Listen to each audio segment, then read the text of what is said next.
Hi guys, today is gonna be a very personal video. I felt like making this video because of everything that's happening right now. There are so many people that are dying, especially parents, grandparents. So I decided to make this video to just encourage everybody out there that is going through this hurtful moment of losing a parent. I've lost my mom when I was 12 years old. I am 24 years old today. So next year I would have spent more time of my life alone without my mother than the time that I actually was with her. I had a very close relationship with my mother. We were always on the phone together, and so when I lost her, I was torn to pieces. I remember the day that they told me about my mom's death. My father and I and my stepmother were going to the store. I just had arrived to Belgium. I was 6 months here and he wanted to spend a day with me. We went to Brussels. We went to get some eggs and we went to the store, and my dad was like, I have to talk to you. So I'm scared, I'm panicking, I'm thinking, oh, did I do something wrong? He said, well, no, I just wanted to let you know that mom died. And I felt like at that moment, the ground was taken away from my feet. Like I felt the inside of me breaking, because this was literally a woman who had risked her life for me. I was born 2 months premature, so my mom had a lot of complications having me and keeping me alive, basically. I was devastated. It had broken me throughout my youth. I've cried days, night, and even until now, I am still grieving my mother. I want to become a mother one day, and the fact that I will have to tell my kids that they will only have one grandmother, hopefully my husband's mother, is already hurtful to me. So I got in a severe depression. I think her death really shaped my character, because the pain that I had felt of that moment is a pain that I will never feel again. And in these days, when I lose someone, I tend to get over that person very quickly, not because that person wasn't important to me, but simply because I've already experienced a loss so big that there is no loss that can come close to it. I tend to cut people off quicker. I tend to get over relationships quicker. I've only started grieving my mother last year for the simple fact that I couldn't be there at her funeral. And even when I went back to Congo, I didn't really get anything. I went to her grave, which was very painful. You know, you left your mom alive and you're coming back, 7 years later, and you have to find her in a grave. Now, 2019, when I went back to Congo because my grandfather had died, I had gotten my hands on the funeral tapes of my mother. In some way, it was very hurtful because, of course, you see your mother laying there, lifeless, and the fact that I wasn't there really broke me.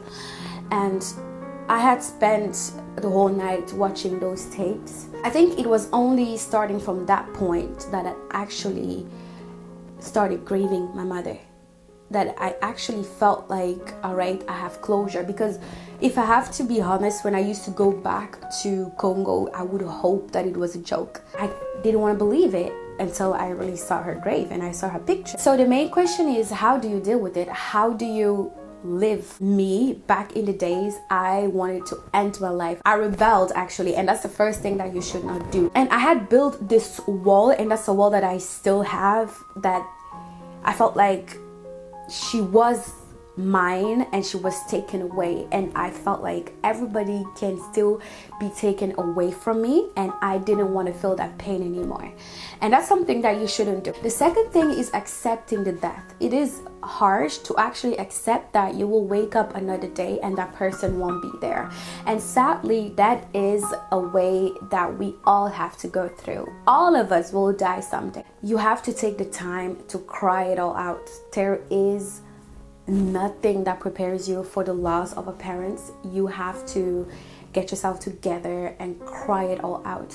If you feel like crying in the morning, you cry. If you feel like crying throughout the day, you cry. Cry it all out until you feel like, all right, I have no more tears left. The thing that you should not be doing is suppress your feelings. That's a wrong step. A lot of people try to pretend they're okay, try to go out, try to drink.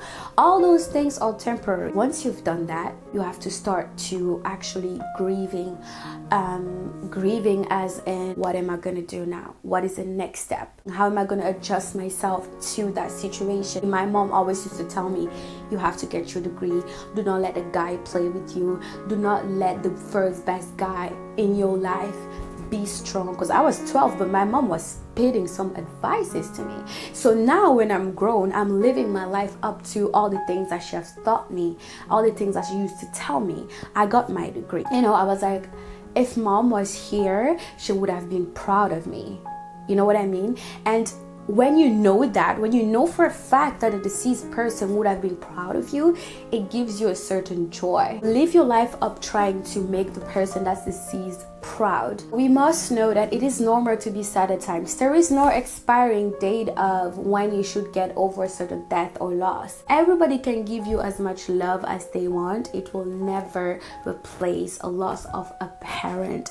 So do not try to fit someone else in a position that was not designed from them. I am a Christian, so faith had started to be my support. So there are a couple of verses that give a certain, support, a certain comfort. The first verse that I want to share is Psalm 107, verse 13. Then they cried out to the Lord in their trouble, and he saved them out of their distress.